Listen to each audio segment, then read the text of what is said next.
So yeah, anyway, the Louis Armstrong Jazz Award is presented to the outstanding senior who has shown growth and musicianship and leadership in jazz band. And this individual has been a 4-year member and has done really remarkably amazing things with the horn. You got to hear a little bit of it earlier. You get to hear a lot more tomorrow night. He's playing notes and stuff that I only ever hoped to play in my life as a lead trumpet player.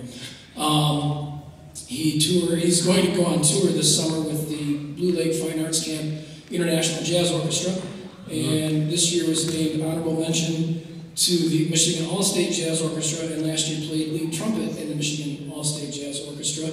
And so this year's Louis Armstrong Jazz Award goes to Dalen Gonzalez.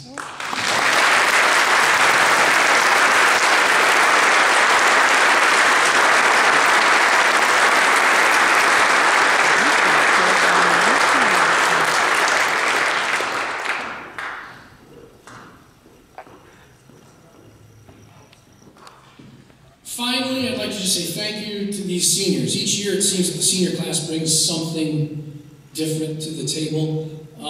And this year's class is no exception. The depth of musicianship that is involved here is just really wonderful. It's great to have leaders like we do, bringing up these younger kids and helping them along, and in most cases setting good examples for them.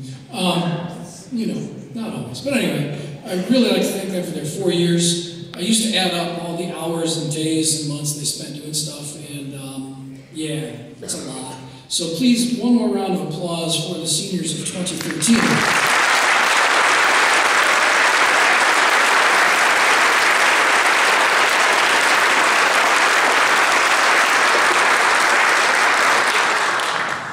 So the seniors have a few things we'd like to give to Mr. Walker as a thank you for all his years of putting up with us.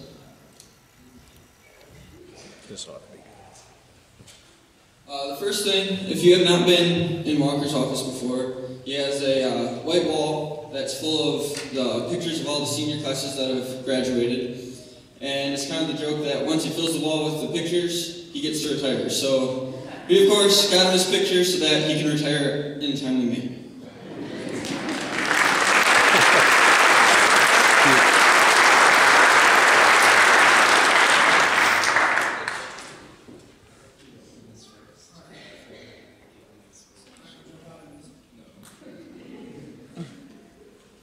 Each of the pictures, by the way, was taken at a commemorative spot.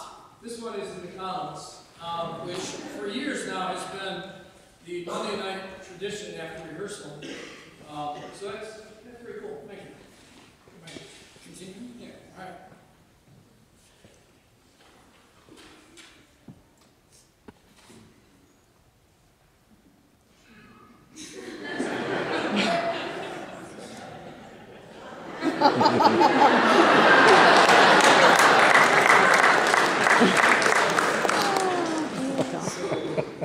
Miss Walker, you always tell us whenever we do No Shave November, you always tell us how Miss Walker always complains that you don't shave.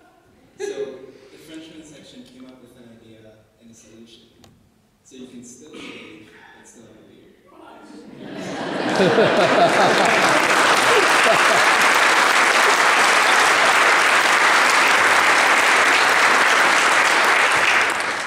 The next thing, since we all know how much you're going to miss us after we're gone, we thought we'd get you a little something to help you drown your sorrows away.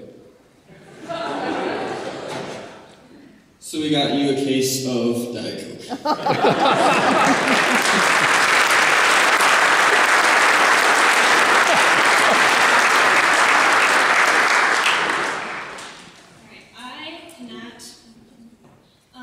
Take credit for this idea, but it's a darn good one. 4 years of dealing with us, the senior class, you know. One in particular we'd like to mention is graduating, and so we'd like to give you this as a present. Dalen's graduation! It's happening, folks. It's happening.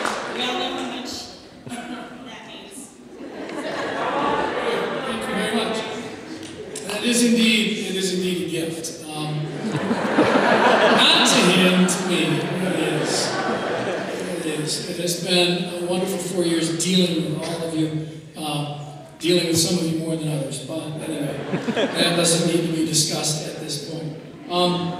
Thanks again. We have one more piece for you, and as usual, there's a story behind it, but I will keep it brief. I promised an hour and a half, and we're at an hour and 27 right now, so we're not going to quite make it, but we'll be close. Variations on a Korean Folk Song by John Barnes Chants. I first heard when I was a 7th grader at West Alamo Middle School, and the symphonic band came around and toured and played a concert for us. And I remember Mr. Lucas turning around and saying, "This is the symphonic band, and you get in here by audition, and this and this and this, and blah, blah, blah." And the final piece that they played was Variations on a Korean Folk Song. And as I said in the program, many people have stories about where they were when JFK was killed, or you remember 9/11, and that kind of thing. And this is maybe not as quote-unquote important, but I can still see the West Alamo Middle School band room in 7th grade and hearing this piece. I can point out exactly where I was. And it's like that was this moment. Okay? So anyway, it's a cool piece. I hope you like it. Variations on a Korean Folk Song was written in 1967-ish, 65, I don't know, put it in the program. And Chance later died. Tragically, he was electrocuted in his yard. And wrote just several pieces, but a very promising career cut short at the age of 40. This features lots of great percussion, great writing for woodwinds, brass. It's just a really wonderful piece. Thank you all again for coming and enjoying the music and indulging us as we celebrate the seniors. Thank you to Vic's family. Dorothy, I know, was planning to be here, and Craig, are they here?